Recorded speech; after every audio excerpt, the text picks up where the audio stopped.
Hey guys, Mike Pigskin here. So when I was growing up, there was this kid in my Cul De Sac. Let's just call him Jifchik for the ease of the tale, to be shortened to Jif later on. And Jifchik, I've got story upon story of how Jifchik fucked my shit up. I just thought today though I'd handpick a few animal related instances of when he fucked my shit up. Um, Anyone who knows me knows I love animals and I love the natural world. But a lot of my earliest memories of, wildlife were tarnished, by the presence of Jif. So, just to kind of, before we start, put in a bit of context, Jif, I'm not going to call him subhuman scum, but I think he was potentially of lower breeding than myself. I'm not Nazi. It's not classist in any way. Like, obviously, we lived in the same cul-de-sac. I think economically we were equals, but he was just of lower breeding. I'm not a Nazi. It's quite easy to see in the UK who is of higher breeding or lower breeding because of the size of their chin. The higher you are bred, the smaller your chin. I think that's how it goes. Because look at mine. Mine's quite small. I am of good breeding. Quite small chin. Very small. Almost like a baby bird's chin, isn't it, really? All the way up to like the royal family, who are born actually without a chin at all and without even a lower jaw.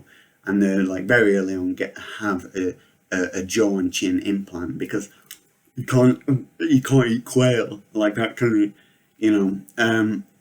But yeah, Jiv, he had a full on fucking like Kurt Russell fucking chin. That's, it fucking, a breeze block coming through the fucking door before he did. It was massive. So a whole family fucking these bricks of chins. I think one of the first instances was nothing major, but I had sea monkeys. I always had sea monkeys as a kid. I love them. I love like microscopic aquatic life. The water flea being one of my favourites. So I had them in the little tank, and he came in. He just sauntered in. I didn't even invite him in. I never once invited him to my house. It was back in the day, the good old days when people just left the doors open. Thank fuck, those days are gone, by the way. So no fucking Jif can just walk in unannounced. But so he comes in and he's like, "What the fuck are they?" I'm like, "No, this sea monkeys. Have you heard of them? Small aquatic." Like, "Fuck off." "What? Sorry, what?" "Fuck off. They're not fucking real." "What? Are they fucking robots?" "Ah, you got me. Yeah, it's nanotechnology. Yeah, yeah." In the mid-90s, in a child's bedroom, in a cul-de-sac in Preston. Yeah, I spent trillions on that actually just to try and catch you out, but no, there's no catching you out. What the fuck are they fucking robots? What are you talking about? That should have raised some red flags. It didn't. Few months after that, I think, there was another instance where I had an egg. It was like a beautiful, like speckled egg. I don't know whose egg it was. I found it in the forest, and it was empty. There was a small hole, but it was perfectly positioned. I don't know who in the northwest in the wildlife eats eggs like that, like a tiny small hole, and it ate the egg out. I guess I don't know, but. I had this egg. It was beautiful. It was one of my prized possessions, and stupidly, I took it out to show Jif. I saw him one day out the window. He was just kind of lingering in the driveway, so I just came out and said, "Look at this."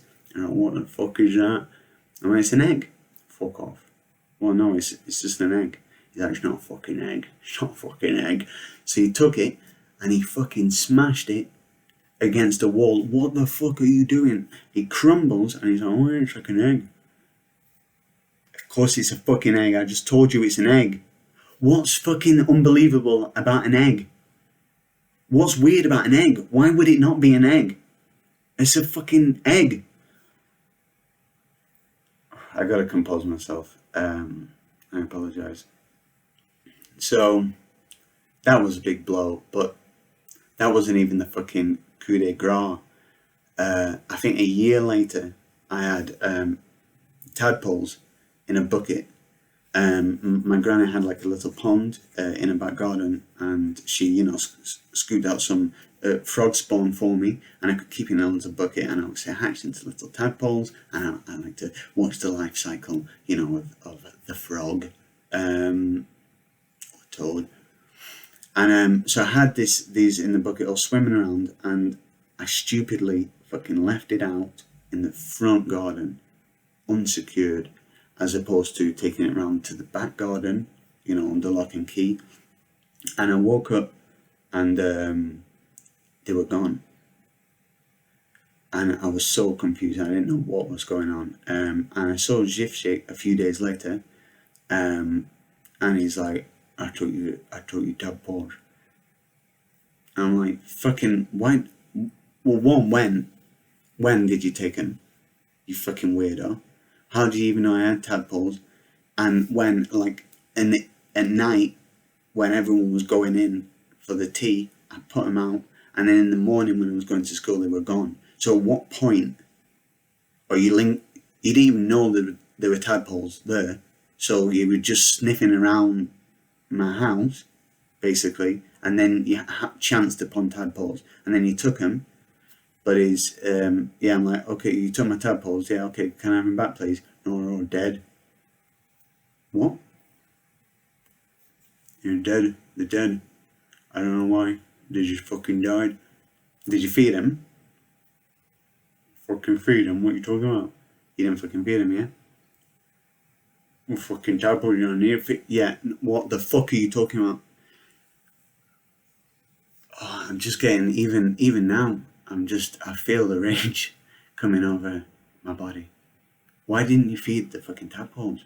I know you fucking need to feed them. No, of course not. Why would you need to feed them? Why would life need sustenance, to fucking survive? What a fucking stupid idea.